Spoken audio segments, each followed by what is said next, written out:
Just when I thought I was done with batteries, a viewer comes in and shakes things up. Maybe. Okay, the last time I left you talking about batteries, I was showing you just how many that I used during my holiday season. Oh wait, no. The last time I left you, I was talking about how my Champion, the Thunderbolt Edge, now costs 56.5 cents per battery due to tariff price increases. That makes things a little different because when I was going through my testing and I determined these were the best, there were still some close runners up, especially the USA made Rayovac and the Members Mark batteries that turns out to be made by Energizer but outperform Energizer, if that makes any sense. And also note that there is a Belgian made Rayovac that actually sat over here, depressingly. But this USA made and the Members Mark, pretty close. That means if these aren't going to be my battery this year because of pricing, I might have to go with the Members Mark or the Rayovac, and I'm really leaning towards this Members Mark. Until more than one viewer told me they've ran these and they work great for them, and that these are USA made. Does that mean potentially made by Energizer like the Members Mark sold at Sam's Club? Sam's Club is owned by Walmart. Well, we'll find out. Now, one note here.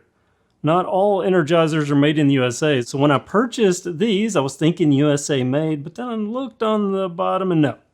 They are made in Indonesia, which leads me to believe that they are also rebadged Energizer. Now, I don't have any proof of this. I'm just suspecting, but it's performance we're after. For instance, these are made in China. They outperformed per dollar every other battery. So let's see how these stack up. And I will be doing so the exact same way I gauge the performance of all of these batteries. First, with a 400 milliamp draw from the Opus discharge tester, that's this thing right here. And then second, with the Kobe CD player, I put the same disc on the same max volume and the same loop and just let it go until it dies out. So I expect somewhere between 5 hours and 36 minutes and 7 hours and 48 minutes.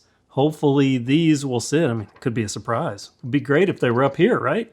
In both of the tests, because dollar-wise, in this 8-pack, pricing-wise, $3.77, that's 47.1 cents per cell, making these affordable. But they have a 100-pack of these, and that 100-pack is $25. That's 25 cents per battery. If these can pull that off, I will be greatly impressed. So let's just open this up. Pull one out and give it a look here. See if there's any telltale signs of anything that I see. I feel lightweight. Indonesia. Just looking here at these little caps, the top and the bottom cap, and the wrapping here. So let me compare that to the Members Mark.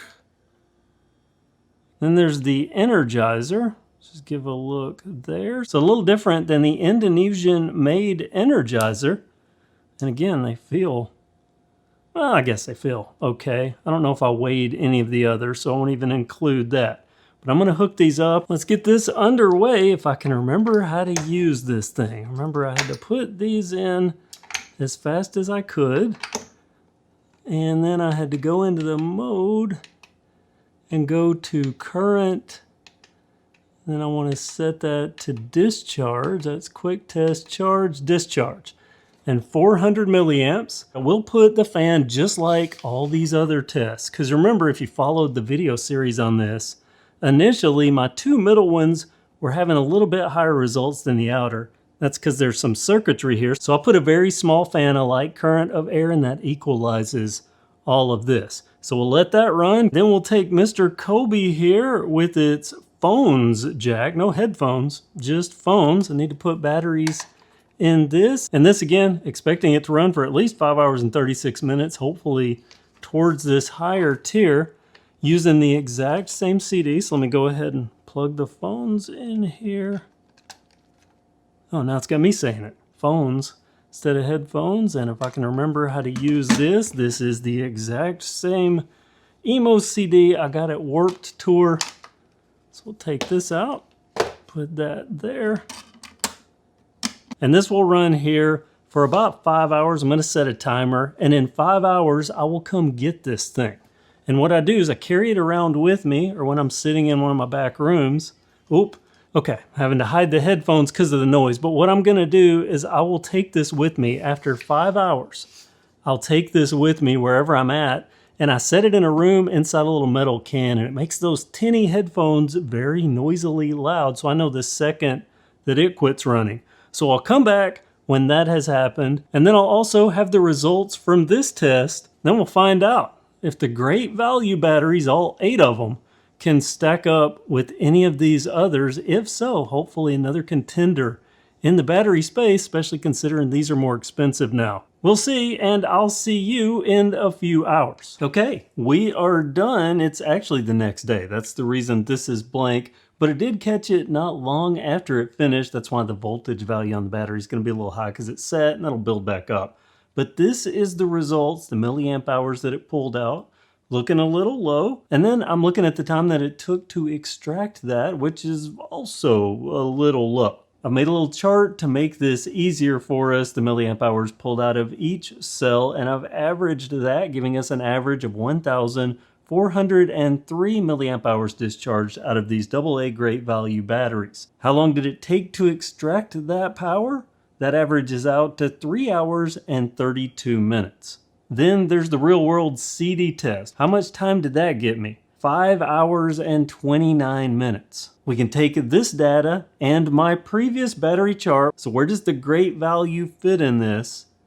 Dead last. Now still very close to the E circuit, which was last battery, and I want to fairly point out that every battery on this list is a decent battery. Just some perform far better, especially for the dollar value, than others. So while I am very much unimpressed with these great value AA batteries, at least in this 8-pack, if I look at them in a 100-pack, that's down to 25 cents per cell. And I can tell you that this $1 per cell Duracell battery doesn't have 4 times the power in it of this great value battery. So it depends on how much you want to swap out batteries. These can, in certain situations, be a good buy if you don't mind swapping out batteries, because at 25 cents per cell, not bad. But if I'm buying this 8-pack, well, I could run down to Dollar Tree and pick up E-circuits for $1.25 for a 4-pack. These were $3.77 for an 8-pack. So for $3.75, I could get 12 of these,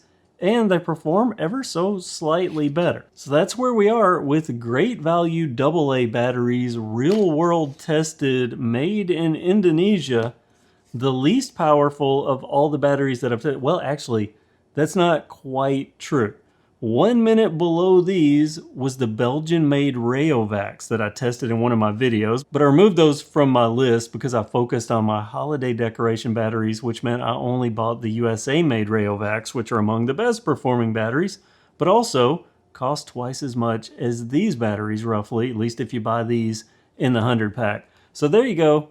Great value AA batteries. What do you think about these results? Are you as shocked as I am? Honestly, I thought these were going to perform as well as the Energizer batteries, the Energizer Indonesia batteries, and sit in the middle of my pack, which would have made them somewhat viable for me.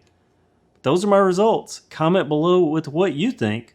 Thanks for watching, and have a great day.